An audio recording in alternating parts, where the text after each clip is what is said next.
杨开，你入门3年，147场挑战无一获胜，此次以命相搏，境界却毫无提升，你图什么？乱柿子，随便你。Halo guys, apa kabarnya hari ini? Masih baik-baik aja kan? Di video kali ini kita akan melanjutkan cerita Donghua, Martial Peak. Oke, nggak usah lama-lama lagi, kita langsung aja ke ceritanya.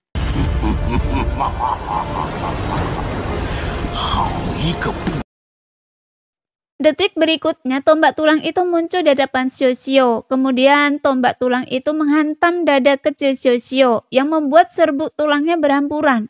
Xiao meraung marah lalu terhempas oleh kekuatan yang luar biasa. Puing-puing berterbangan di mana-mana, tampaknya terluka parah. Dalam sekejap mata ia menghilang tanpa jejak, bahkan keberadaannya tidak diketahui. Pada saat yang sama, teriakan burung api itu menggema dan sambaran petir yang tak terhitung jumlahnya menghujani dari langit seperti anak panah, menelan area tempat Yin Lenseng berdiri. Api petir bermustasi, sepertinya Anda telah memurnikan beberapa api surgawi yang langka. Yin Lenseng melirik burung api itu dan menyeringnya jahat. Lumayan, kebetulan saya kekurangan 1 roh senjata, jadi Anda akan mengisi kekosongannya. Dia segera menyadari bahwa wujud asli Liu Yan adalah roh senjata yang memiliki kesadaran, menunjukkan ketajaman matanya. Sambil berbicara, ia memberi isyarat meraih burung api. Di kehampaan, sebuah telapak tangan raksasa yang menutupi langit tiba-tiba muncul, berubah menjadi gunung berjari 5. Menekan Liu Yan. Melihat itu, Liu Yan ketakutan dan mengepakkan sayapnya untuk menghindar. Namun telapak tangan raksasa itu seolah memiliki kehidupannya sendiri, mengejarnya tanpa henti.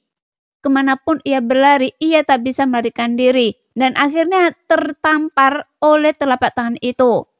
Telapak tangan itu berubah menjadi sangkar, memenjarakan Liu Yan di dalamnya. Liu Yan berteriak keras, terus-menerus menyemburkan petir dan api untuk menghasutkan sangkar itu dalam upaya melepaskan diri. Tetapi dilihat dari posturnya, ia tak akan bisa keluar dalam waktu dekat. Saat ini Yang Ke muncul di hadapan Yin Lenseng seperti hantu. Jika bukan karena penghalang mata air kuning, Yang Ke mungkin sudah terdesak ke arahnya. Sekarang ekspresi Yang Ke serius. Lengan kanan yang kiri berwujud naga mencengkeram bedang tulang naga. Kemudian dia menyalurkan seluruh kekuatannya dan menebas ke bawah dengan ganas. "Jangan ganggu saya, semut!" Yin Lenseng meraung, aura pembunuhnya menyusut dan tiba-tiba mengembun menjadi hantu kepala manusia yang besar. Hantu itu membuka mulutnya dan meraung marah kepada Yang Ke. Dan sebuah kekuatan tak terlihat menghancurkan pertahanan mental Yang Ke, menyebabkan kesadarannya bergejolak dan secara tidak langsung membuatnya merasa pusing dan kehilangan arah. Serangan mental yang kuat itu. Hati Yang Ke mencelos. Ia menyadari bahwa jika ia tidak bertarung mati-matian kali ini, kemungkinan besar ia akan tamat. Meskipun Yin Lenseng bukanlah musuh terkuat yang pernah ia hadapi, ia jelas bukan tandingannya.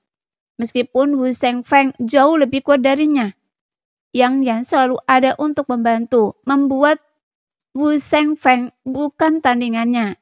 Sekarang ia harus mengandalkan diri sendiri, jadi ia menekan rasa tidak nyaman di benaknya.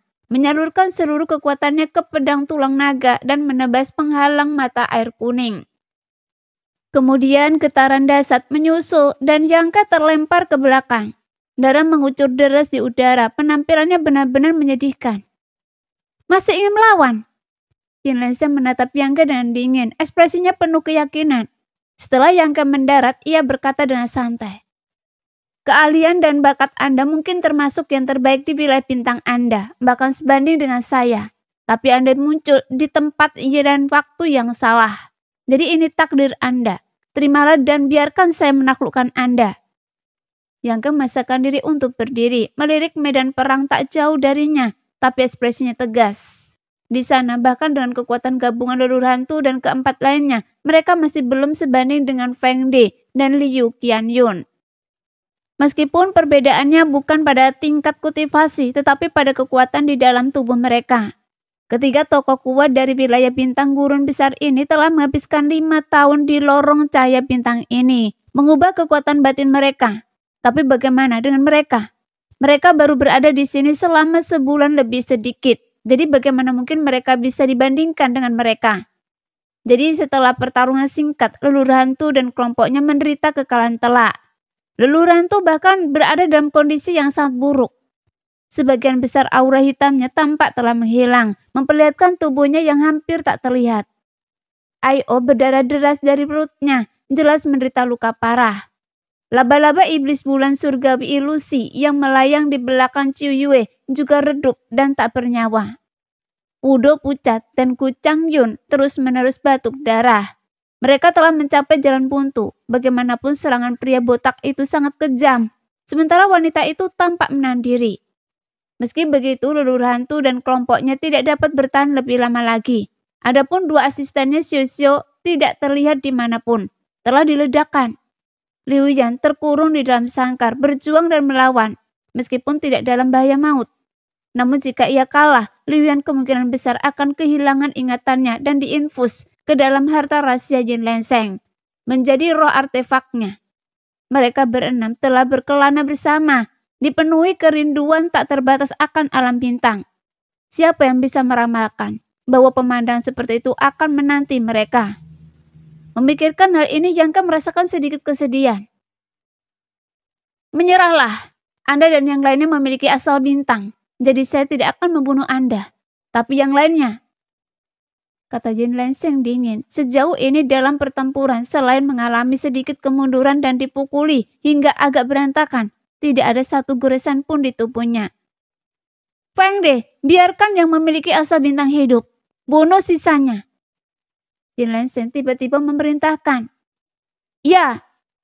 Feng De menyeringai jahat. Serangannya yang sudah ganas tiba-tiba menjadi semakin ganas, seolah melampaskan penghinaannya di tangan Yin Lenseng dan membalas dendam 100 kali lipat terhadap leluhur hantu dan yang lainnya. Dalam sekejap situasi leluhur hantu dan yang lainnya menjadi semakin genting. Yang Ke menarik napas dalam-dalam, mengalihkan pandangannya dan menatap Yin Lenseng dan berkata, Anda menginginkan asap bintang saya bisa memberikannya pada Anda. Oh, akhirnya menyerah. Senyum mengejek lucu di bibir Yin Lenseng. Lakukan gerakan ini dulu. Wajah Yang Ke tiba-tiba berubah marah. Ia mengangkat tangannya dan sebuah manik berkilauan dengan cahaya ungu muncul di telapak tangannya. Manik itu hanya seukuran telur merpati, sangat indah, dengan busur-busur petir kecil berkelap-kelip di dalamnya. Ini... Yin Lenseng merutkan kening. Perasaan aneh dan tidak menyenangkan muncul di dalam dirinya. Seolah-olah manik yang tampaknya tidak penting itu dapat membawanya bahaya besar. Sebelum ia sempat mengukur kedalaman harta karun yang seperti manik-manik ini, aura mengerikan tiba-tiba menyeruak darinya. Aura yang seakan memusnahkan segalanya. Bagaikan panggilan kematian. Ekspresi Yin Lenseng akhirnya berubah dan ia berseru ngeri. Anda benar-benar memiliki harta karun tingkat sumber Do. Dia salah mengira manik guntur pemusnahan sebagai harta karun tingkat sumber Do, tapi Yang Ke menyeringai jahat. Apa Anda takut? Ekspresi Lenseng berubah cepat, tetapi ia akhirnya tenang dan berkata pelan. Memangnya kenapa kalau itu harta karun tingkat sumber Do? Mari kita lihat apakah itu bisa menembus pertahanan saya. Setelah itu, ia langsung menyerang Yang Ke, meskipun ia tidak begitu yakin manik di tangan Yang Ke bisa menembus pertahanan mata air kuning.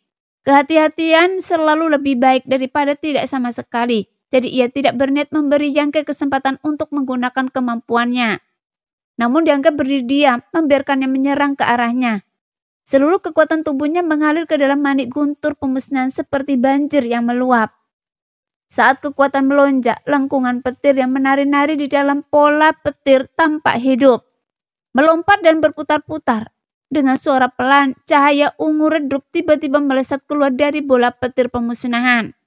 Lengkung petir ungu itu berkelebat dan menghilang, tampak tak berbahaya.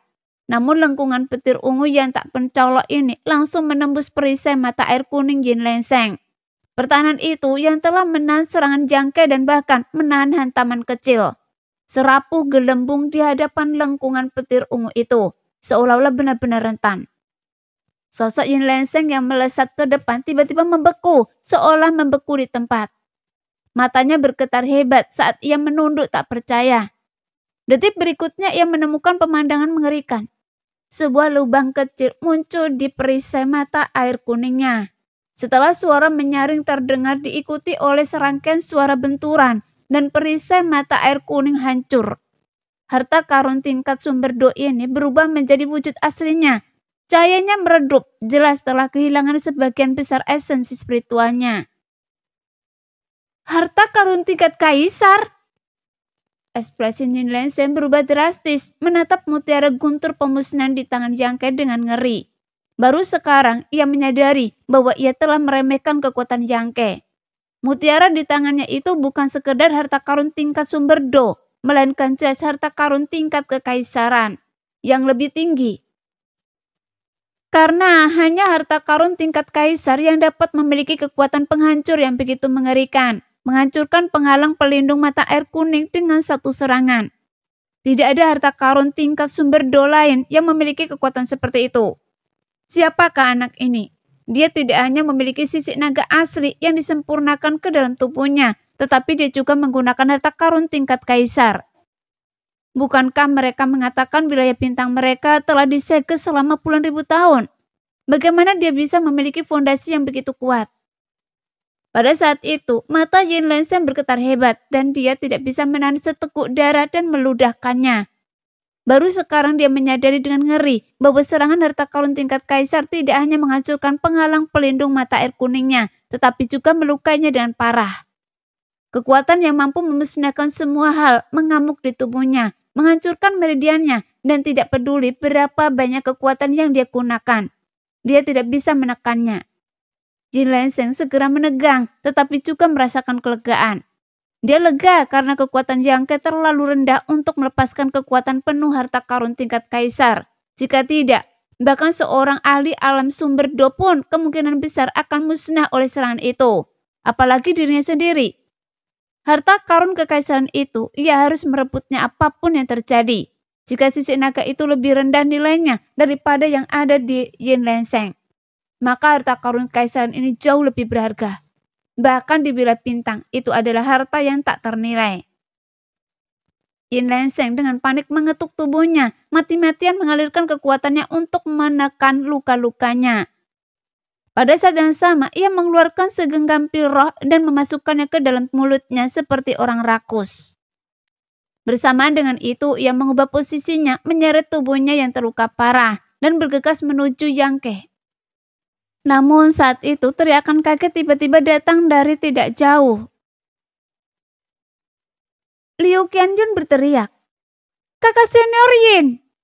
Yin Lenseng terkejut dan menoleh untuk melihat. Wajahnya berubah ngeri. Dia melihat bahwa jurang besar telah muncul di lorong cahaya bintang di suatu titik. Jurang itu bagaikan jurang yang membentang melintasi lorong atau seperti retakan. Retakan itu kacau dan kosong, dan cahaya bintang yang tak terhitung jumlahnya tersedot ke dalamnya oleh kekuatan yang tak terjelaskan. Kemudian retakan yang tak terhitung jumlahnya muncul di lorong cahaya bintang. Pada saat itu, seluruh lorong cahaya bintang tampak berubah menjadi cermin yang pecah, penuh retakan tajam. Sialan! Wajah Yin Lenseng memucat. Ia tahu bahwa kekuatan serangan harta karun kaisar telah mengguncang stabilitas lorong cahaya bintang, dan kemungkinan besar akan runtuh. Yin Lenseng mengumpat, ia tak pernah membayangkan hasil seperti itu. Ia mengira setelah menunggu di sini selama 5 tahun, mengubah seluruh esensi sucinya menjadi kekuatan sumber. Dan dengan pertahanan tak tergoyahkan dari perisai mata air kuning, ia bisa membunuh siapapun yang berani menantangnya. Namun kemudian Yang Ke muncul sebagai variabel. Lorong cahaya bintang adalah jalur bagi para seniman bela diri dari domain bintang untuk melakukan perjalanan ke batas bintang. Umumnya, mereka yang masuk berada di alam raja kekosongan, dan betapapun besarnya masalah yang ditimbulkan oleh seorang kultivator alam raja kekosongan, hal itu tidak akan mempengaruhi stabilitas jalur cahaya bintang. Namun, penggunaan kekuatan harta karun kaisar oleh Yang Ke berbeda. Mutiara guntur pemusnahan mengandung kekuatan seorang kaisar mulia. Bagaimana jalur cahaya bintang dapat menahannya? Itulah sebabnya situasi saat ini terjadi. Kakak senior Yin, ada apa di sini? Feng De dengan wajah pucat panik karena khawatir saat merasakan runtuhnya jalur cahaya bintang. Ia tidak berniat membunuh leluhur hantu dan yang lainnya. Tempat ini akan runtuh, kata Yin Lenseng mendesak, lalu berbalik dan menatap tajam Yang Ke. Karena kita tidak bisa menangkap mereka hidup-hidup, kalian semua harus mati. Bunuh mereka sekarang. Kata-kata terakhirnya ditujukan pada Feng De dan Liu Qianyun. Tapi ekspresi Yang Ke berubah dan ia berteriak, "Jangan coba-coba." Sambil berbicara tanpa menghiraukan penipisannya sendiri, ia dengan panik melepaskan darah emas di dalam tubuhnya untuk mengisi kembali tubuhnya yang terkuras akibat penggunaan mutiara guntur pemusnahan. Dan kekuatan spesial yang pekat pun melonjak. Yang Ke yang tampak gila mengulurkan tangan dan menghantamkan tangannya ke dalam kehampaan, dan lapisan-lapisan kekuatan spesial menyebar seperti riak, menambah keruntuhan lorong cahaya bintang yang sudah tidak stabil. Seketika menjadi semakin rapuh, hancur hanya dalam 2 tarikan nafas. Retakan spesial yang sangat besar bagaikan binatang buas yang siap melahap mangsanya, munculnya dengan mengancam. Yin Lenseng tampaknya merasakan niat Yang Ke dan menerjang maju tanpa henti. Tapi Yang Ke mengabaikannya, membenamkan diri dalam manipulasi kekuatan spesial. Mempengaruhi perubahan lorong cahaya bintang dengan kekuatannya sendiri. Tiba-tiba ruang itu bagaikan cermin yang pecah. Seluruh lorong cahaya bintang langsung runtuh. Retakan spesial yang tak terhitung jumlahnya pun terbentuk. Yang Ke! Ai-Oh tiba-tiba berteriak. Ia dan yang lainnya ditelan oleh retakan spesial, dan sebelum ia sempat selesai berbicara, ia lenyap ke dalam kehampaan yang kacau. Sehingga Yang Ke menahan rasa tidak nyaman di tubuhnya, melepaskan indera ilahinya, menyalurkannya ke celah spesial untuk membimbing Ai-Oh dan yang lainnya. Kemudian sebuah teriakan halus terdengar, dan Liu Qianyun ditelan oleh celah spesial lainnya. Sesaat kemudian sosok Feng De juga menghilang. Burung api Liu Yan akhirnya melepaskan diri dan terbang menuju Yang Ke, mengapakkan sayapnya. Namun yang menghalangi jalannya juga adalah celah. Seperti sungai surgawi yang memisahkannya dari Yang Ke. Mata Liu Yan dipenuhi kecemasan, tetapi apapun yang ia lakukan, ia tidak dapat mencapai Yang Ke. 3 tarikan nafas kemudian, ia juga ditelan oleh celah spesial. Xiu tidak ditemukan dimanapun. Pada titik ini, hanya Yang Ke dan Yin Lenseng yang tersisa di lorong cahaya bintang. Ekspresi Yin Lenseng tampak garang. Ia telah mencapai Yang Ke. Tombak tulangnya yang besar berkilauan dengan cahaya dingin, menunjuk ke wajah Yang Ke. Namun Yang Ke tersenyum dingin. Dendam hari ini akan terbayar 100 kali lipat di masa depan. Dan saya akan mengingat Anda. Setelah mengatakan itu, ia berinisiatif melompat mundur dan melompat ke celah spesial di belakangnya, sehingga tombak tulang Yin Lenseng tertancap di udara kosong. Sialan! Yin Lenseng meraung marah. Melihat celah spesial di sekitarnya semakin membesar dan ruang angkasa semakin tidak stabil, ia hanya bisa menggertakkan gigi dan berinisiatif melompat ke celah terdekat, menghilang dari pandangan. Setelah semua orang pergi, lorong cahaya bintang tiba-tiba hancur. Celah spesial yang tak terhitung jumlahnya mengamuk seperti pisau tajam. Jadi mudah dibayangkan bahwa makhluk hidup apapun yang tertinggal akan hancur lebur. Dan adegan ini berlangsung selama setengah jam sebelum perlahan-lahan memperbaiki dirinya sendiri di bawah kekuatan hukum alam. Di pegunungan, Yang Ke berbaring diam di jurang, tak bergerak, menatap langit berbintang yang megah. Ekspresinya tenang dan tentram, tanpa suka atau duka. Hanya tidak kepedulian. Pertemuan dan pertempurannya dengan Yin Lenseng dan yang lainnya membuat Yang Ke langsung menyadari kekurangannya sendiri. Kelompoknya yang beranggotakan 6 orang, semuanya makhluk tingkat atas di wilayah bintang, telah dikalahkan sepenuhnya oleh Yin Lenseng. Nyaris tak mampu melawan. Jika mereka tidak menggunakan mutiara guntur pemusnahan, keenamnya kemungkinan besar akan musnah. Yin Lenseng juga berasal dari wilayah bintang, tetapi dari tempat lain yang disebut wilayah bintang gurun raya. Ia memiliki kekuatan seperti itu bahkan sebelum masuki dunia bintang. Metode penghancur langit macam apa yang dimiliki seniman bela diri tingkat tinggi sejati? Memikirkan ini, Yang Ke merindukannya. Adapun leluhur hantu dan yang lainnya, Yang Ke tidak terlalu khawatir.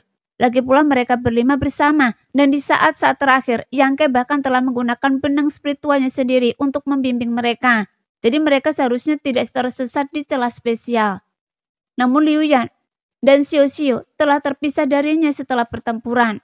Dan Yang Ke mengkhawatirkan mereka, karena Liu Jian adalah manifestasi dari roh senjata dan mudah menjadi sasaran.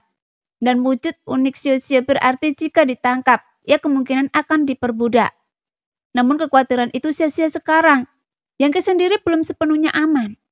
Bagaimanapun menggunakan mutiara guntur surgawi telah menguras kekuatannya. Dan di saat-saat terakhir, ia telah menggunakan teknik rahasia spesial untuk mengganggu keruntuhan spesial di dalam lorong cahaya bintang. Jadi kali ini ia benar-benar kewalahan. Sejak tiba di sini, Yang Ke tidak bergerak, diam-diam memeriksa luka-lukanya dan memulihkan kekuatannya. Untungnya luka-lukanya tidak serius, hanya pengurasan kekuatan yang berlebihan. Lagi pula, dengan sisik naga yang melindunginya, bahkan seseorang sekuat Yin Lenseng pun tidak menyebabkan kerusakan berarti pada Yang Ke. Ini seharusnya batas bintang kan? Yang Ke tidak yakin.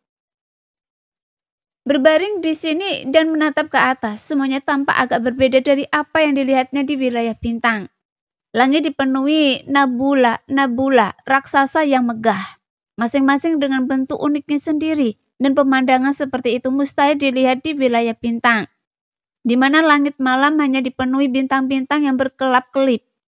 Terlebih lagi, Yang Ke entah bagaimana bisa merasakan arah wilayah bintangnya, seolah-olah ada sesuatu yang menghubungkannya erat dengannya, memungkinkannya untuk memahami lokasi dan keberadaan tanah airnya dimanapun ia berada. Dia mengerutkan kening, agak bingung mengapa ini terjadi. Setelah menunggu lama ketika indera keilahiannya agak pulih, Yang Ke akhirnya menghela nafas pelan-pelan dan dengan susah payah mengambil berbagai pil penyembuh dari cincin spesialnya, lalu memasukkannya ke dalam mulutnya. Segera dia memanifestasikan jiwa dan tubuh spiritualnya, menghilang ke dalam lautan kesadarannya. Dia sama-sama merasakan bahwa kunci hubungannya dengan tanah airnya terletak di dalam lautan kesadarannya. Sambil melihat sekeliling, Yang Ke mengamati dengan seksama. Ketika pemandangannya tertuju pada langit di atas lautan kesadarannya, matanya berbinar. Ia akhirnya mengerti apa yang menghubungkannya dengan tanah airnya, dan itu adalah sebuah peta bintang. Peta bintang yang selama ini dia anggap hanya berguna untuk navigasi, sesuatu yang kurang bermanfaat. Sekarang dia melihat peta bintang itu lagi. Yang Ke terkejut saat menemukan bahwa bentuknya persis sama dengan nebula tertentu yang ia amati sebelumnya.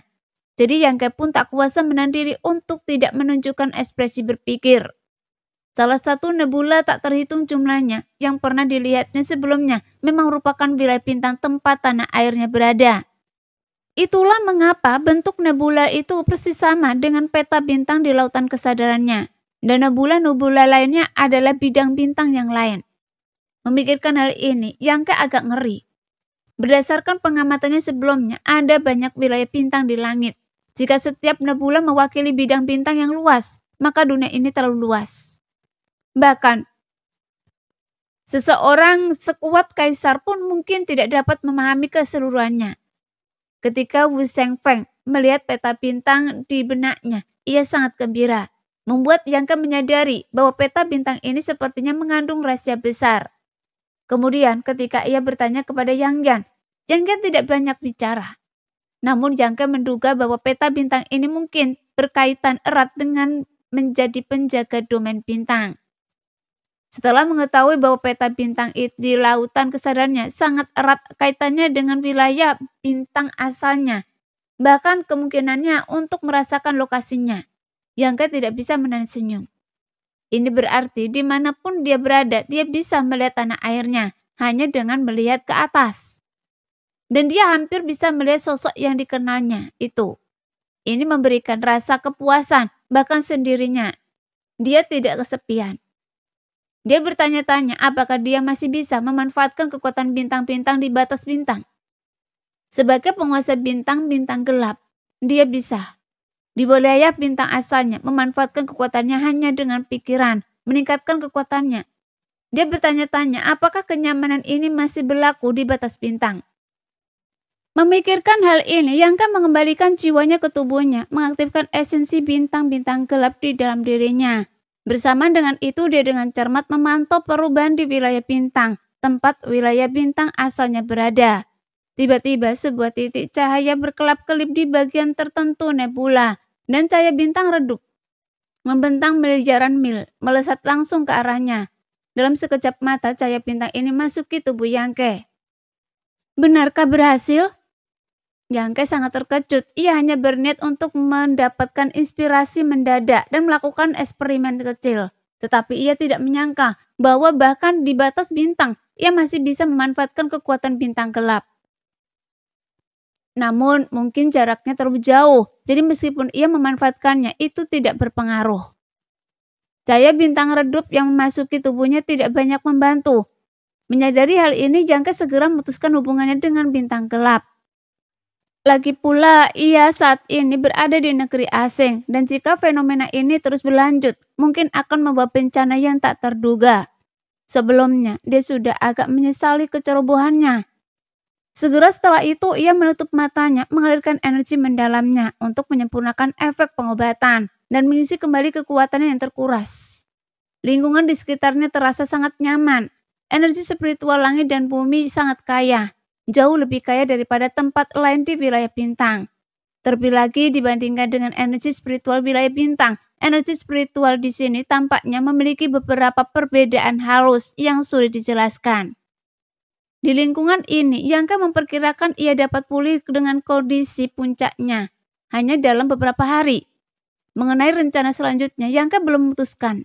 Namun prioritas utamanya adalah menemukan keberadaan leluhur hantu dan yang lainnya, terutama Liu Yan dan Xiao Xiao. Yangke selalu mengkhawatirkan mereka. Waktu berlalu dan pegunungan benar-benar sunyi, seolah-olah tanpa seekor binatang pun, kecuali gemericik dedaunan dan tertiup angin. Tiba-tiba seorang merasakan sesuatu.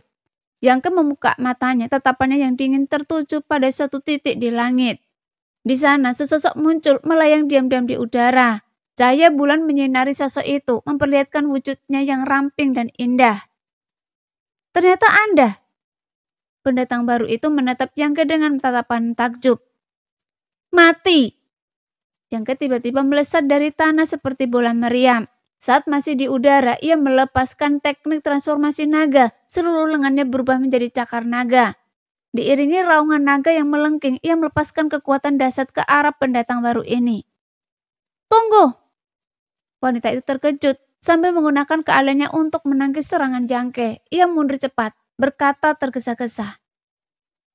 Ada kesalahpahaman di antara kita. Yangke tetap diam. Cakar naganya merobek kehampaan mencapai dadanya, seolah-olah ingin merobek jantungnya. Wanita itu ketakutan dan bertahan kening dan berkata, berhenti! Dalam kondisi Anda saat ini, memaksa masuk hanya akan mempengaruhi luka Anda. Tidak perlu air mata buaya Anda. Yangke mencibir, meningkatkan kekuatan serangannya. Kekuatan spesial berputar di sekelilingnya. Sosoknya berkedip dan dalam sekejap mata ia menembus pertahanan wanita itu. Muncul tepat di sampingnya dan menyerang dengan telapak tangan. Wanita itu berteriak pelan. Tangan rampingnya menggambar setengah lingkaran di sisinya. Lingkaran cahaya pertahanan berkelebat saat ia menangkis serangan Yangke. Ia mundur cepat, mata indahnya menatap Yangke dengan tak percaya. Bahkan dengan luka separah itu, Anda masih memiliki kekuatan seperti itu. Anda benar-benar bukan orang biasa. Pantas saja Anda lolos tanpa cedera dari cengkraman kakak senior Yin. Yangke mulutkan kening, tidak menyerang lagi. Kekuatannya belum pulih sepenuhnya, dan karena ia tidak bisa membunuh wanita itu dengan cepat. Tidaklah bijaksana untuk melanjutkan. Melihatnya tenang, wanita itu memaksakan senyum dan berkata, sekarang, bisakah kita bicara baik-baik? Katakan apa yang Anda pikirkan, atau diam. Kata Yangke dingin tanpa basa-basi. Wanita itu sedikit mengernyit. Agak kesal, tetapi mengetahui sikap Yangke dapat dimengerti. Ia hanya bisa berkata, luka Anda belum sembuh dan saya khawatir dengan harta karun tingkat kaisar yang Anda miliki. Jadi sebaiknya kita menghindari konflik. Mengenai apa yang terjadi sebelumnya, saya tidak punya pilihan. Yangke menatapnya dengan dingin dan mengangguk. Lanjutkan. Wanita ini adalah seniman bela diri Raja Kekosongan tingkat ketiga yang pernah bersama Yin Lenseng di lorong cahaya bintang. Bergabung dengan pemuda botak itu untuk menyerang leluhur hantu dan yang lainnya. Yangke telah mengamatinya sebelumnya. Serangannya berbeda dari pria botak itu, tidak menunjukkan niat membunuh. Jadi setelah mendengar penjelasannya, ia sedikit mempercayainya. Jika Yun Lenseng atau pemuda botak itu yang hadir, Yang Ke tidak akan pernah melepaskannya. Jika bukan karena ketiganya yang ikut campur, bagaimana mungkin ia bisa terpisah dari Lurahan Tu dan yang lainnya? Bagaimana mungkin ia membiarkan Xiao Xiao dan Liu Yan berkeliaran sendirian di batas bintang? Jadi Yang Ke membenci ketiganya sampai ke lubuk hatinya. Perkenalkan, saya Liu Qianyun, dan seperti kakak senior Yin, saya berasal dari wilayah bintang gurun besar. Liu Qianyun berkata lembut. Mata indahnya menatap Yang Ke. Mendengar itu mata Yang Ke berkedip dan ia berkata dengan suara berat. Yang Ke. Jadi kakak Yang. Liu Qianyun tersenyum. Kalau begitu, kita sudah perkenalan. Saya ingin menjelaskan kepada Anda. Meskipun saya dan kakak senior Yin sama-sama berasal dari wilayah bintang gurun besar, kami tidak berasal dari sekte yang sama. Saya dipaksa menyerang rekan-rekan Anda sebelumnya dan saya minta maaf atas hal itu. Jika permintaan maaf berguna, apa gunanya kultivasi? Cibir Yang Ke. Silakan pikirkan sesuka Anda. Liu Qianyun tersenyum acuh tak acuh. Ia adalah sosok yang kuat dan alasan ia rela merendahkan diri untuk menjelaskan begitu banyak hal kepada Yang Ke adalah karena ia merasa bersalah dan dia bisa memahami kekesalan Yang Ke. Sekarang kakak senior Yin tidak ada di sini, jadi saya tidak perlu lagi menuruti keinginannya. Jadi saya pikir lebih baik kita berdamai. Berdamai saja tidak masalah. Sisanya lupakan saja. Anda boleh pergi sekarang. Saya harus menyembuhkan luka saya. Jadi saya tidak punya waktu untuk omong kosongmu. Yang Ke memejamkan mata dan berkata dengan dingin. Liu Qianyun tersenyum dan berkata, Kakak Yang, kenapa Anda begitu acuh? Apa yang Anda inginkan?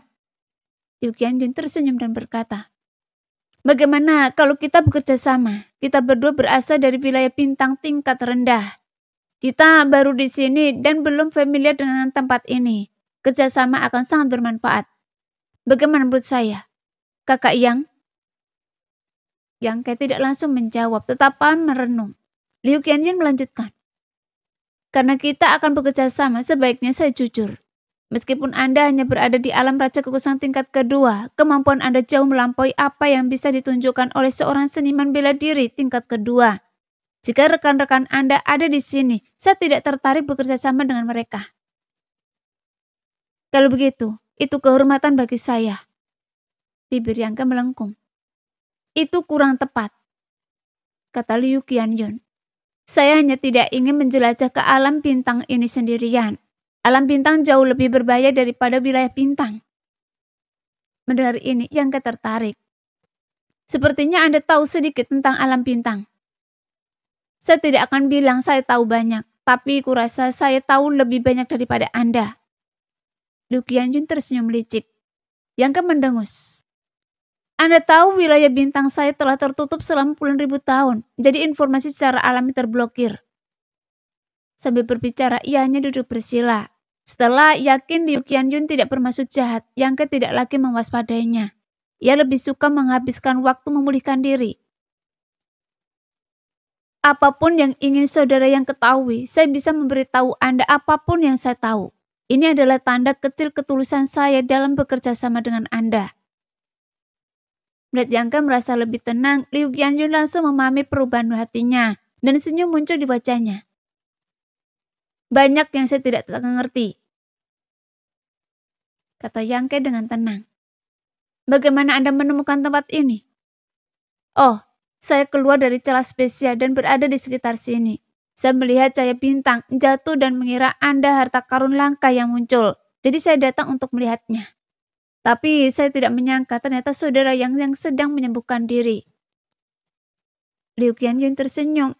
Yang Ke tampak kesal. Menyadari bahwa tindakannya sebelumnya memang gegabah. Untungnya hanya Liu Qianyun yang menarik perhatiannya. Jika itu musuh yang kuat, konsekuensinya pasti tak terbayangkan. Kalau begitu, mari kita bicara di tempat lain. Memikirkan hal ini, Yang Ke tidak berani berlama-lama lagi. Liu Qianyun mengangguk. Oke. Sambil berbicara, mereka berdua terbang dan menuju jauh ke dalam pegunungan. Di suatu tempat 100.000 mil jauhnya dari lokasi mereka sebelumnya, Di sebuah gua, Yang Ke dan Liu Qianjun duduk bersila dengan jarak beberapa kaki. Yang Ke langsung ke intinya. Saya punya pertanyaan yang harus saya tanyakan. Silakan bicara, Saudara Yang, kata Liu Qianjun sambil menyelipkan sehelai rambut ke belakang telinganya, memancarkan pesona. Kenapa Anda tiba-tiba memutuskan untuk bekerja sama dengan saya? Kita kan sebelumnya musuh, kan? Yang Ke menatap tajam ke matanya, seolah mencoba melihat ke lubuk hatinya. Liu Qianjun tersenyum tenang. Karena saya yakin Saudara Yang bukanlah orang jahat, melainkan seseorang yang bisa saya percaya. Oh, Yang Ke tersenyum sinis. Liu Qianjun berkata dengan serius. Saya bukan gadis kecil lagi. Setelah hidup bertahun-tahun, saya punya sedikit ketajaman dalam menilai orang. Saya tidak akan bilang saya 100% akurat, tapi saya punya pertimbangan sendiri. Saya menyaksikan tindakan Saudara Yang di lorong cahaya bintang, jadi saya pikir Anda orang yang sangat setia dan benar, dan cukup cakap. Yang terakhir itulah kuncinya, kan? Yang Ke merucutkan bibirnya. Liu Qianjun mengangguk. Saya tidak menyangkanya, tapi kalau Anda bukan orang yang tepat, saya tidak akan menawarkan kerjasama dengan Anda. Baiklah, karena Anda seorang wanita, begitu jujur akan selalu sok untuk mengatakan apapun lagi. Yang Ke mengangguk. Kita bisa bekerja sama dan saya juga ingin tahu lebih banyak tentang batas bintang. Tapi ingat, kalau Anda berani menusuk saya dari belakang, maka...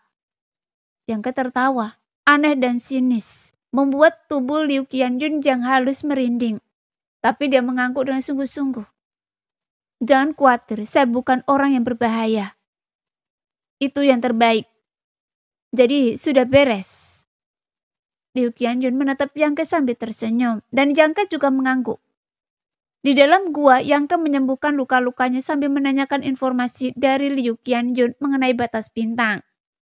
Wanita ini cukup jujur, mengutarakan pendapatnya tanpa ragu yang secara signifikan meningkatkan kesan Yang Ke terhadapnya.